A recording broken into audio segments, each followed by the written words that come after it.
Welcome to the Oratory of St. Catherine of Siena. This is the latest in our set of talks on chaste and challenging times.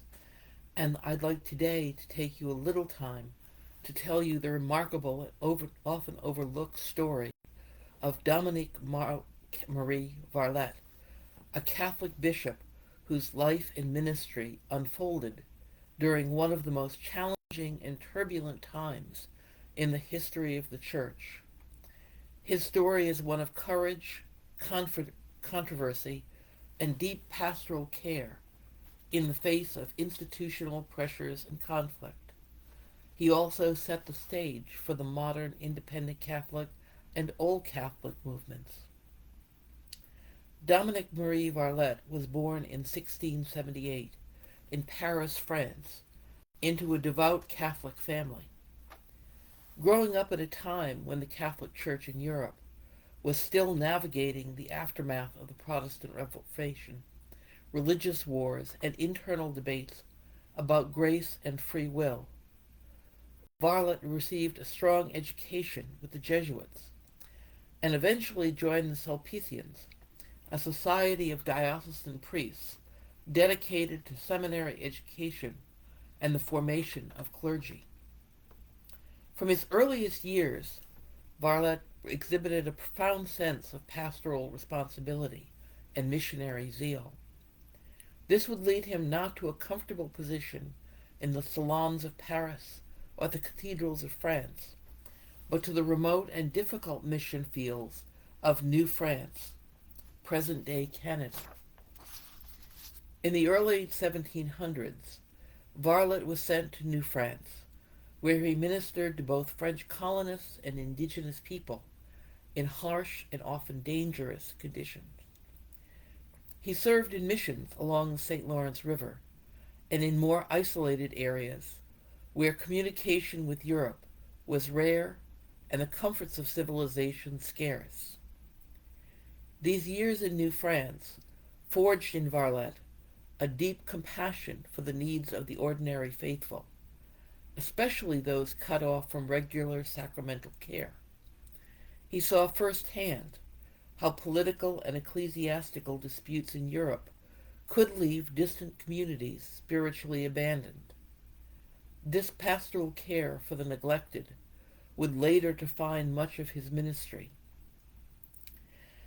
After his years in Canada, Varlet returned to France and was eventually appointed by Pope Clement XI as the titular bishop of Ascalon and coadjutor bishop of Babylon, which is now Iraq. Due to a combination of travel difficulties and ecclesiastical complications, he never reached his assigned post. Instead, his life took a decisive turn when he passed through the Netherlands in 1719. At that time, the Catholic Church in the Netherlands was embroiled in a deep conflict with Rome. This was largely due to accusations of Jansenism, a theological movement emphasizing original sin, human depravity, the necessity of divine grace, and predestination, as well as disputes over local church autonomy. The local Archbishop of Utrecht, Petrus Cade, had been deposed by Rome, leaving the Dutch Catholic faithful without a bishop to perform confirmations and ordinations. When Varlet arrived in Amsterdam and saw the spiritual deprivation of the faithful, he made a controversial decision. Believing it his pastoral duty and acting out of a sense of episcopal responsibility, Varlet confirmed hundreds of Catholics who had long been denied the sacrament. He did this without explicit papal approval, a bold act that soon led to his suspension from episcopal ministry by Rome.